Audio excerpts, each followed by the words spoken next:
सभी को नमस्कार। सबका स्वागत है।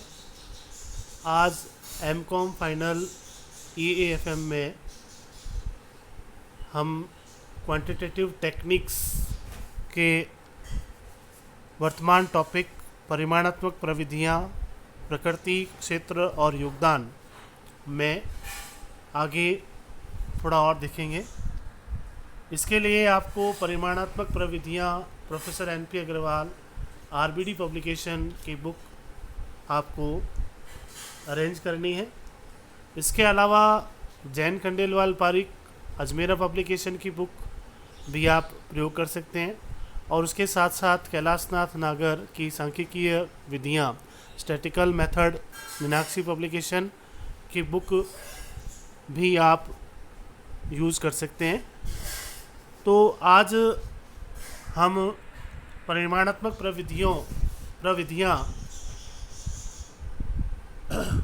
टॉपिक पर आगे और कुछ मेथड्स के बारे में जानकारी लेंगे।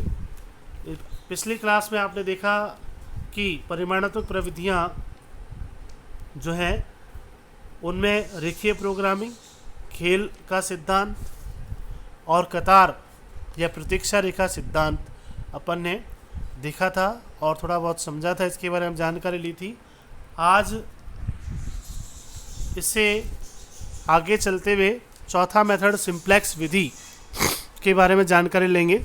सिंप्लेक्स विधि भी एक गणितीय तकनीक है जिसके द्वारा हम किसी व्यवसाय के सीमित साधनों को दो या दो से अधिक प्रतिस्पर्धात्मक कार्यक्रमों में इस प्रकार बांटते हैं कि उनसे अनुकूलतम हल निकाला जा सके। सिंप्लेक्स विधि इस मान्यता पर निर्भर है कि किसी भी व्यावसायिक समस्या का सर्वश्रेष्ठ हल रेखीय प्रोग्रामिंग में निर्धारित संभाव्य हल के शीर्ष बिंदुओं पर आधारित होता है। सिंपल शब्दों में अगर बात करें तो यह विधि सिंप्लेक्स मेथड जो विधि है वह रेखीय प्रोग्रामिंग से काफ़ी मिलती जुलती विधि है और इस विधि में रेखीय प्रोग्रामिंग के लास्ट जो इक्वेशन बनती है उस लास्ट इक्वेशन से थोड़ा और आगे चलने का प्रयास किया जाता है और इसमें ये माना जाता है कि जो अनुकूलतम हल है वह यहीं कहीं होता है, उसको ढूंढना पड़ता है और उसे इस विधि के माध्यम से ढूंढा जाता है। इस विधि का आविष्कार सर्वप्रथम अमेरिकी वायुसेना विभाग के अधिकारियों द्वारा किया गया। उन्होंने इस विधि का उपयोग अमेरिकी सेवाओं की पूर्ति बढ़ाने हेतु किया था। सोवियत रूस के प्रसिद्ध गणितज्ञ प्रोफेसर कांटोरोविच द्वारा इस विधि का पुनः विकास किया गया। आधुनिक युग में इस विधि द्वारा व्यावसायिक समस्याओं का सर्वोत्तम हल प्रस्तुत किया जाने लगा है। इस प्रणाली का उपयोग अनेक व्यवसायों जैसे उद्योग, परिवहन, बैंकिंग, व्यापार तथा वित्तीय क्षेत्रों में बड़े पैमाने पर किया जाता है। सिंप्लेक्स विधि को पुनरुक्ति विधि इंटरेटिव मेथड कहकर पुकारा जाता है।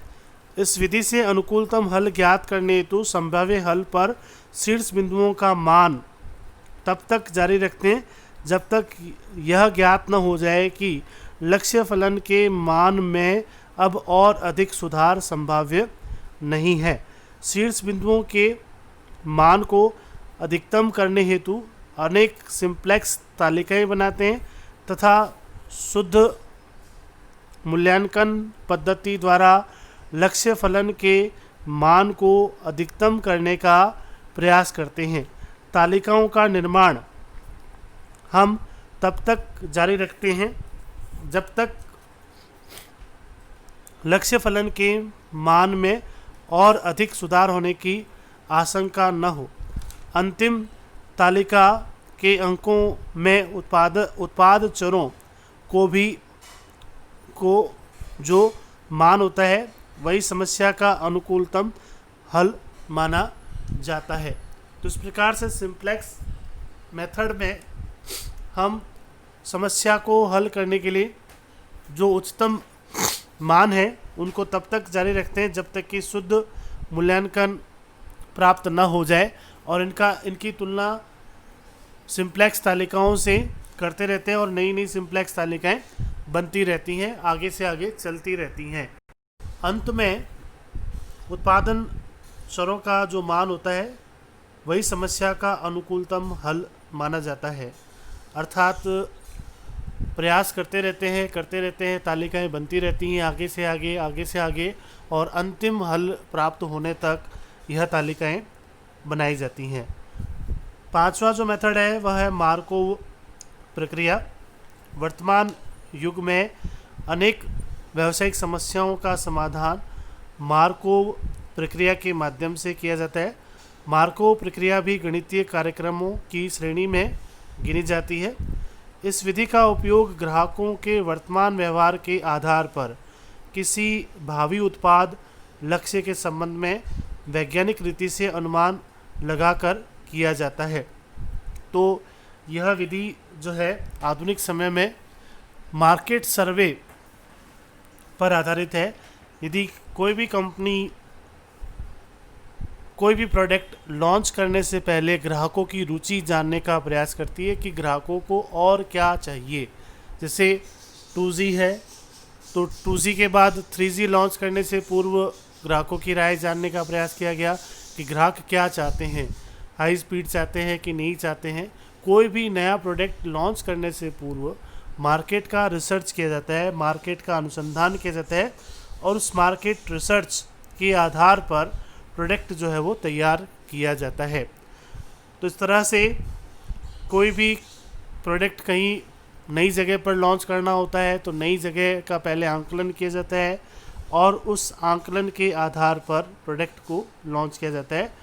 तो यह एक वैज्ञानिक रीति है और वैज्ञानिक रीति के माध्यम से अनुमान लगाया जाता है कि ग्राहकों की पसंद नापसंद के बारे में जानकारी ली जाती है। उदाहरण स्वरूप किसी स्थान पर रहने वाले व्यक्तियों का विभिन्न प्रकार के वस्त्रों के उपयोग के प्रति क्या व्यवहार होगा, यह जानने के लिए सर्वे किया जाता है। इस पद्धति से ग्राहकों की मांग का सही अनुमान लगाने का प्रयास किया जाता है। भविष्य में होने वाले परिवर्तनों का मांग पर क्या प्रभाव होगा, यह ज्ञात किया जाता है।